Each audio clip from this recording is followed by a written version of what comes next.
This is Dr. Daniel Paul, orthopedic surgeon with Easy Orthopedics, and today I'm going to talk about when you should get carpal tunnel surgery. So if you're watching this video, it's likely that you have carpal tunnel syndrome. Maybe your hand is numb. Maybe you wake up at night with your hand, being numb and you have to shake it out. And you may have talked to your doctor and they say, hey, you should get carpal tunnel surgery. So the question is, why and when should you get it? So with carpal tunnel syndrome, it's usually graded into three different categories. You have mild, moderate, and severe. And this can be done based on something called nerve conduction studies, where they stick a bunch of needles in your arm and then they put electric pulses and they can see how badly is this nerve irritated. And they can also do, they can see the muscles too. It's called electromyography, where they can see if the muscles are getting denervated, meaning the nerves aren't working too well for the muscles. All that fancy talk is just saying you go to a doctor, they put a bunch of needles in your arm, and they'll grade it as mild, moderate, or severe. Now that's usually done by a physical medicine and rehabilitation doctor, also known as a physiatrist. Not many orthopedic or hand surgeons will do that. So that will give you an idea. Now, if your disease comes back as mild, usually you don't need surgery. You can get away with wearing a splint at night. There's some different physical therapy exercises you can do called nerve gliding exercises, and that can help it go away. Occasionally you can get a steroid injection, which sometimes can be curative. Not a great probability of having that happen, but it is a different option. So if it's mild, you can usually get away with not having surgery.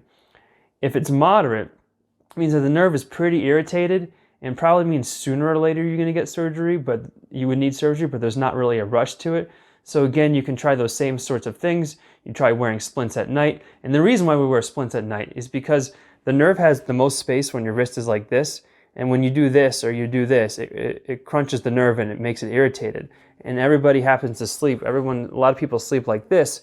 So the splint at night keeps your wrist straight. It prevents you from doing that, and it takes some pressure off the nerve. So like I said, you can try splinting. You can try injections, therapy, exercises. Moderate, you can get away with not doing it for a while. Now, if it comes back as severe, that may mean that you have tingling almost all the time. If it gets really bad, you'll actually lose the muscle mass in kind of your thumb muscles. And basically at this point, it means you've done essentially almost irreversible damage. And the reason why you want to get it is because to prevent the nerve from getting damaged more. So in other words, that nerve has been squished for so long that it's not going to fully recover. But if you let it go, it's just only going to get worse until maybe you lose all the muscles in your thumb or you have complete numbness of your hand all the time, which isn't super functional. So if your nerve conduction studies come back as severe, you pretty much need to go to surgery.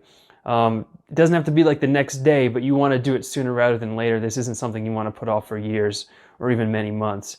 And as far as the surgery itself is concerned, it is still surgery. Most people don't use general anesthesia. Generally, most people take about 15 minutes to do it. You can do it open or endoscopically, and it's not every surgery is a big deal, but recovery is not to the same extent, let's say a back surgery or a knee replacement. So if you're hesitant, I would encourage you to do it if you do have severe carpal tunnel syndrome. So I hope I was able to answer your questions about when you should get carpal tunnel surgery. If you have any questions I didn't answer, feel free to leave them in the comments below, and I'll do my best to respond. If you like this video, we put out new content every Friday, so please like and subscribe, and thanks for watching.